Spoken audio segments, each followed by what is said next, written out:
Welcome back to Grown Women Talk. I'm Kia. I'm Andrea. And I'm Cheré. You all, this is the show that we have been promoting for some time now on Just Mercy. And we are so happy that we have some special guests with us. You all know Sawny. She's been our book club member for some time now. And of course, she was on the makeover show. And as someone said today, you still looking good, Sawny. I love it. And we have Claudia with us today. And you all don't know, but Claudia sends us some of our makeup suggestions from time to time. Yes. But she... And her daughter. Oh, Emily was on one of our shows when we went to the consignment shop. You remember Emily? Hey, Em. So Claudia is our friend, and we worked together with her. Andrea and I did previously, but she is in the criminal justice area. But today she has joined us as a member of our book club to talk about this very important book, Just Mercy. And in fact, Sawny called me when she was reading it, and she was like, Kia, this is a heavy book. Now, why you pick this? Why you do this? But as I shared with you all, I was inspired by finding out that the movie is coming out. And Claudia shared with us that she read the book, some time ago and reread it to be with us today. So we thank you so much for doing that. And so I open to us today to say, what was the one thing that moved you in the book or stood out to you? And anybody can jump in and say what moved them in this very deep book. I'll go ahead and start. But the part that just stuck with me is when he was chatting in the church, and the old man said, "Beat the drum for justice." That just resonated with me. Just really about what we can do as, regular everyday people to make a difference if we're not lawyers or, people of that nature, that we could actually make a difference ourselves. So I think that's important because, for you all, I hope some of you read the book with us, but Bryan Stevenson has fought for many years for people on death row. And, at that time when she's talking about, he was feeling, tired and so many cases and so forth. And this man encouraged him, who has been through the civil rights as a person, who has been downtrodden, who has been attacked and so forth, and just told him, please beat the drum. So that was powerful. And I think the thing that's important about the book is also that Bryan tells all these stories. I love And that. so while you said it was a heavy book, you could see yourself in the stories. You could see your family, your aunties, your uncles. Yes. And he himself says, I saw myself in some of the first clients that he worked with. And that encouraged him to continue to do the work he's doing. Yeah. I think that is the one thing I love the most, because while I know that even some schools use this book as a textbook, and I thought it was going to be really clinical like that. It wasn't. It was an easy read book because he didn't just focus on the one case about Walter, which the movie is going to focus about when it comes out on Christmas Day, Just Mercy, the movie, which was a compelling story about Walter. But he focuses on all these other stories, and he intertwines them throughout. And it keeps it so moving and so alive. And so one of the things I think that moved me was when he talked about the children on death row. The young people who, were accused of crimes as young as like 14 years old. And the story of the one boy who was accused of killing his mother's boyfriend, who had beaten her horrifically. He thought she was dead, but you have to read it to see that. But then when they put him in an adult prison, this 14-year-old boy, and the atrocities that happened to him. And how Bryan Stevenson was the one person who could give hope to many people, including children, people who don't have money for lawyers, people who don't have money for bail, people who don't have hope because of these things. And to have a person like this was amazing. Who believes in you. Yeah, you felt that. And that was the consistent thing about a lot of them didn't have lawyers, so they had no money. And he just went to Alabama with nothing and really fought for these people. And most folks on death row don't have lawyers. Wow. And most folks in the criminal justice system don't have attorneys. I mean, we hear this thing about people getting off on technicalities. But once you're in the system, it's caught you, and you do need folks to help you out, and a lot of folks, mostly black and brown people, don't have that resource. And what I think Bryan does is not only talk about Walter, but he tells, like you said, these different stories, and he makes you want to be helpful. He makes you see what could happen to your child or your niece or nephew if the wrong thing happened, just like Ava DuVernay did when they see us, right? The stories are important to get those of us who are luckily not inside to see what happens to kids and people of color. That's powerful. Yeah. It really could be any of us, your family member, because a lot of these people are innocent and they just get caught up in certain things and their whole lives change, and the people around them. And Bryan talks about the impact on the family. So everybody is in jail when somebody is in jail. Yes. Oh my gosh. Yes. Right? That's And powerful. so you talked about Walter's wife, you talk about people's cousins, their uncles, their aunts, and they're all trying to figure out ways to help support their person, but they're all traumatized That's right. by the criminal justice system. Wow, that is important. He helped us be able to identify with the people who were in trouble by reminding us there is brokenness in all of us. Right. There is some anger, some pain. We all have felt different emotions and different injustices in our lives, and we were able to identify with the people who needed help in the stories as well. Yeah. If I could, there's a well-known case right now, Rodney Reed, who is on death row. And many of you have heard about it, and obviously we know. And what, if any, are the correlations with this case, Rodney Reed, and the book? It's quite interesting because this case, Rodney Reed, is all over social media because celebrities have gotten involved and spoken on it. People who have power and means have spoken on it because there are so many pieces of this case that cause you to have pause to say, why is this person being put to death if there are so many questions about his case? That's right. And so when I looked into it, first of all, it is another Southern case. It's Texas, the state of Texas. It was surrounding a man who had an affair with a white woman who was murdered, just like Walter. Walter, in the case in the book, he had an affair with a white woman. And really, in the book, oh my gosh, they talked about how, because that was such something that such a taboo, something that wasn't done. That's right. The police and the state's attorney, all the people in the system, drummed up all these charges against him, got witnesses to go against him and to say things that wasn't even true.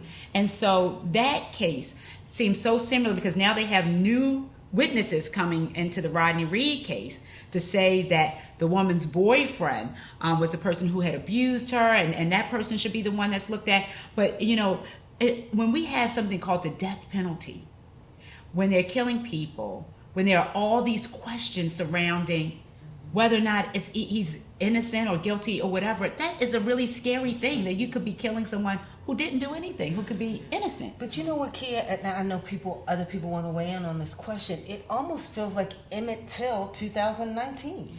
Wow. Well, I mean, and he whistled at a woman. He was a boy who whistled at a white woman. Well, first of all, both Rodney and Walter disturbed the natural order of things. Right? Yes. They did things that black men weren't supposed to do.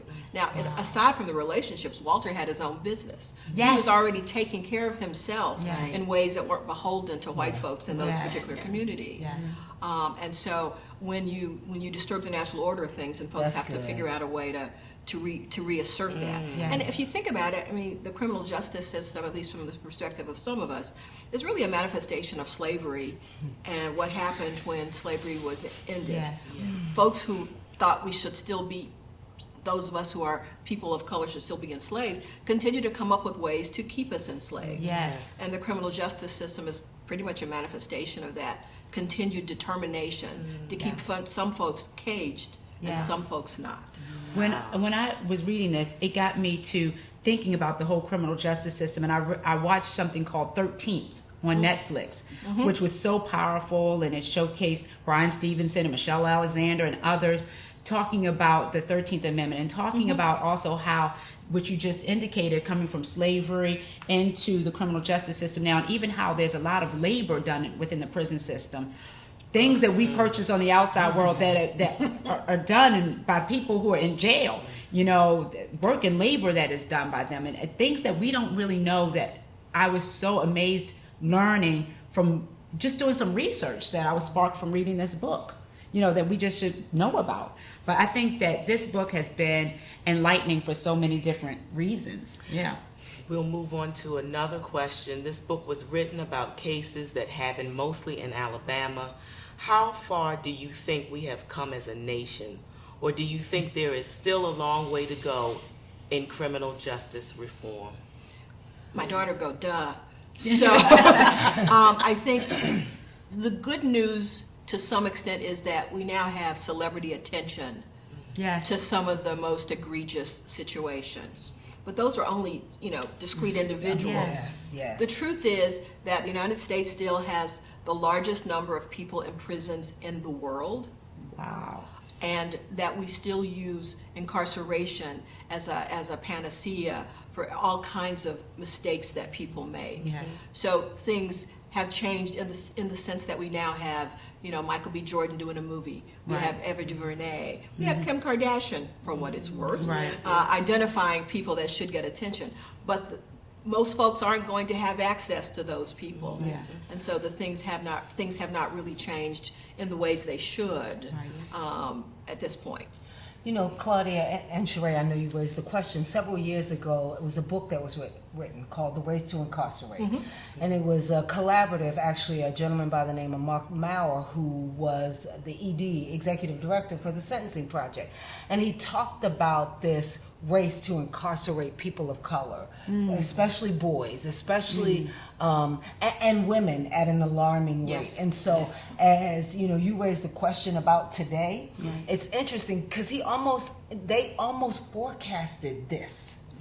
Very far. And that you would have this conversation about it all going back to slavery, all that ties back. It's just interesting. Well, I mean, we've had our country is very interesting. I mean, we've got these principles, these ideals of freedom and equality. Freedom. And we put people in jail. Wow. We are doing the same thing with young people at the border. These are brown people who are being incarcerated. We look at caging as an avenue of making people feel protected in the name of public safety. When we're really just putting people aside that we don't think are as important. And to bring us back to the book, what Bryan Stevenson does is put faces on the names of the people, so Sometimes that you need so that. when Yes. so when you That's put people so in true. jail, we That's want to so true. forget about them, but we can't. That's right. We can't, and so that's why it's important that he's written the book, and why it's important that there's a movie about it, because we'll go see a movie, we won't read the whole book, That's but right. we'll go see a movie, we'll go, oh wait, this is still happening to people. That's right. And then we need to do something about it.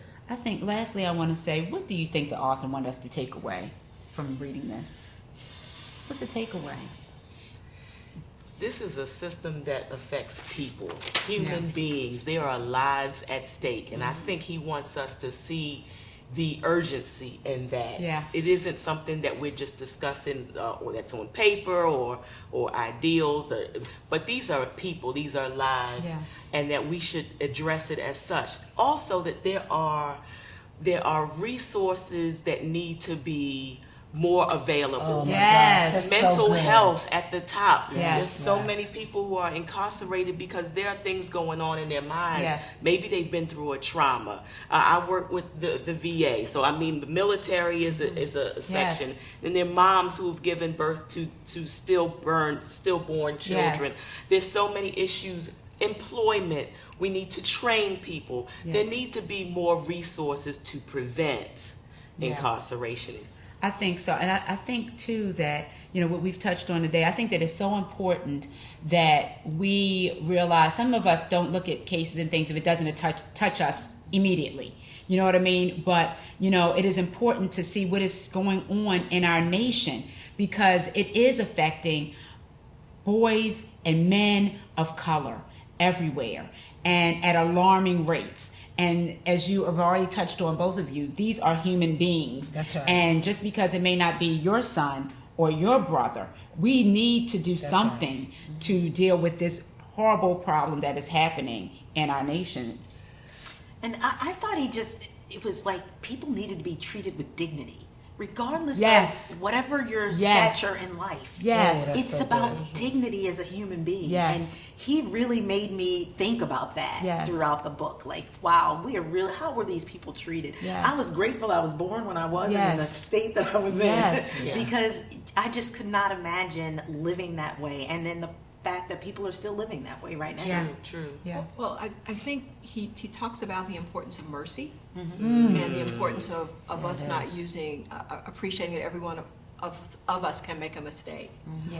And I don't want to forget the sisters. You mentioned boys and men, but also that women are in prison. Yes. And we often don't think about Yes. them as That's well. right. And he Right. did talk That's right. about That's that. He right. did talk about But I that. think, right. you know, the notion of mercy, the notion of remembering that it could happen to you or your family, Yes. and the importance of remembering the trauma that incarceration calls for Yeah. everybody. It's like a ripple effect. Yes. That touches the prisoner, but also everybody around him or her. Yeah. And so I think he talks about that really well. And he takes himself out of the story and puts those folks first. That's right. I think that's really important. I think that, you know, I'm so glad that you all came to be with us today, because Absolutely. I think that this is extremely important. I encourage you all to please, if you haven't, to read the book Just Mercy, and to please go and see the movie. I can't wait to see Jamie Foxx playing Walter and Michael B. Jordan playing Bryan Stevenson.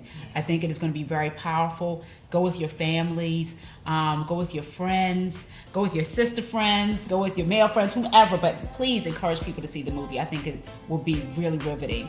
And so thank you all so much. You know, the only thing I was going to say, and in your own way and in your community, go do justice. Yes. Go do justice. Yes, let this inspire you, please. And so until next time, as we like to say, get ready. Reset. And go.